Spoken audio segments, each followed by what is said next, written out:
Stephen Sindoni grew up on the streets of New York City, surrounded by people of many backgrounds, ethnicities.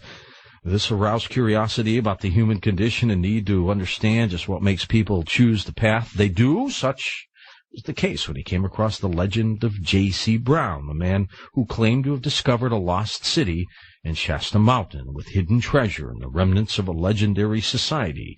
The body of his work includes the following. Sindoni says, I said, The Planet X Factor, Trailer Park, Temp Agency, and The Legend of J.C. Brown.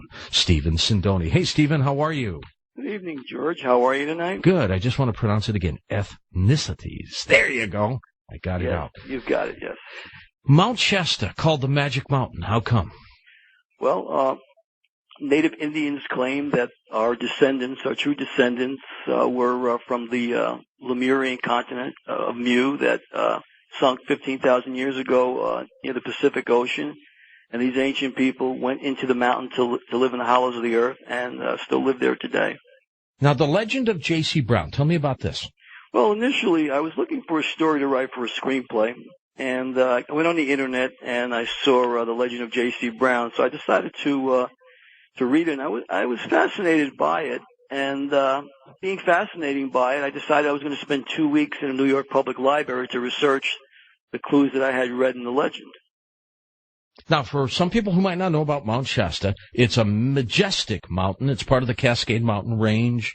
It is in Northern California, 45 miles from the Oregon border, and it has an extinct volcano, which rises to a height of, over 14,000 feet, Stephen? Isn't that true? Mm-hmm. Okay, and it's one of the largest volcanic peaks here in the continental United States. A rare place indeed. What is the magic of this mountain?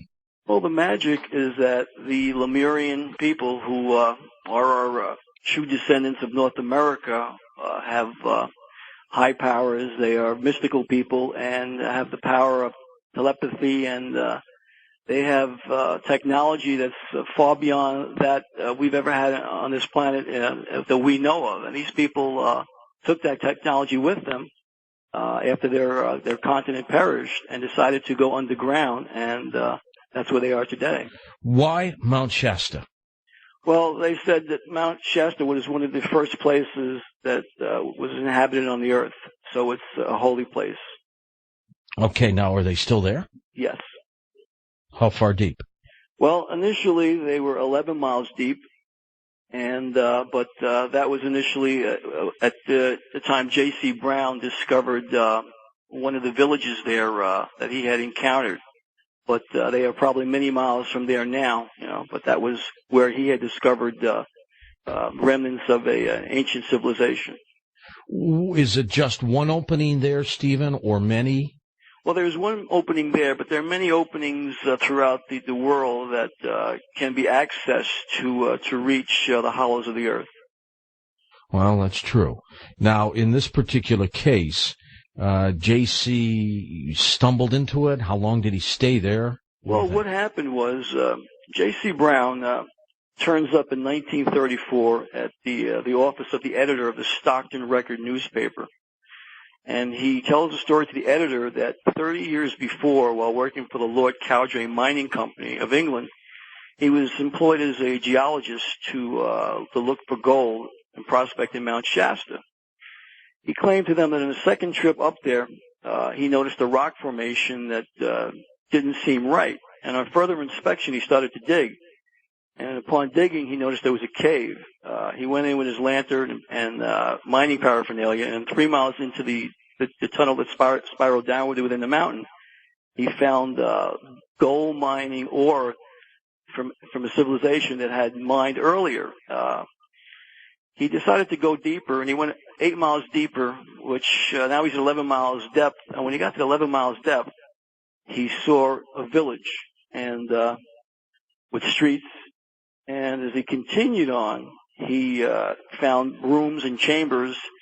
And when he found the rooms and chambers, what he noticed, there were artifacts there from ancient civilizations. He found gold. He found hieroglyphics. He found plates that had drawings on them, tempered steel, spears, and other objects made of gold. And he knew he was onto something. Upon further discovery, he came across other rooms that turned into chambers with places of worship. He found 13 statues that were made of copper and gold, and a sun that was designed from golden streamers with metal that we don't even today have the ability to create. He noticed while he was in his room that things were strewn about, and it looked as if people were there, but they must have left at the spur of the moment. So he realized that, this place had been occupied. He then went into another chamber, and this is where he made a rather bizarre discovery. He discovered 27 skeletons, the smallest of which was 6.5 feet, and the largest of which was 10 feet tall. Jeez, giants. Yes. Then he discovered there were 2 of the bodies were mummified, but each were clad in ornate robes, and he thought that they would be their kings and queens. So he made an unbelievable discovery while he was in this mine shaft.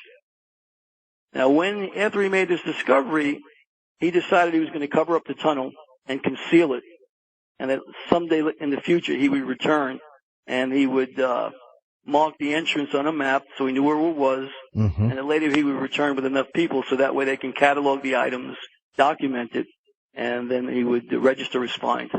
But he didn't want anyone else to stumble into it. Correct, yes. Okay. Did he ever go back? Yes, he did. In the legend, he claimed that after he met with the editor of the newspaper, the editor of the newspaper introduced him to Harry Noyes Pratt. And Harry Noyes Pratt was a director of the Hagen Museum in Stockton, California. And what time period are we talking about here, Steve? This was then 1934. Okay. So he shows up 30 years later in the office of the editor, convinces the editor that, he has an unbelievable find for the lost continent of Lemuria. The editor now gets the Hagen Museum curator involved, and they grill him, they question him, and they both are under the opinion that this man is telling the truth. So they then enlist a man by the name of John C. Root, who is a retired printer, and John C. Root becomes the organizer for the group. So then for the next 6 weeks, starting in April 34 till June 19th of that year in 1934, they were holding meetings at John C. Root's home twice a day. Now, in those meetings, J.C. Brown was telling them of the artifacts and things he had found, and he needed 80 people to go up to Mount Shasta with him on the expedition. And he told them the expedition would be done at his expense. He told them at that time he was worth $40 million, and he'd provide a boat for everybody to go up there. Now, on June 19th, before they were supposed to go, he told everyone there that if they wanted to back out, they could. Right. But he had been kidnapped in some of his trips going back up to the mountain, and he almost lost his life. And he said later in life, after he retired from the Lord Cowjay Mining Company, his family wanted to come up to the mountain with him, to find the claim. And he said once he told his family, they started to die mysteriously one by one, and then he had another accident where he was almost killed. So he was fearful for his life. So the curator of the museum wanted to see some sort of evidence to prove that he actually did find something up in Mount Shasta. So J.C. Brown at that point told him that he had a bank vault in a Texas bank with photographs and papers to prove his claim was correct. And the curator, Harry Noyes Pratt, said, well, I want to see those before I even venture up there with you. So I'll provide them for you later today because I have them. Well, later today, which was June 19th of 1934, 80 people waited at 1 p.m. at the Stockton Harbor. They waited, but nobody showed up. J.C. Brown never showed up. People waited about 12 hours, George, and at that point they got rather concerned and they called in the Stockton police. So now the Stockton police come in and they do their investigation.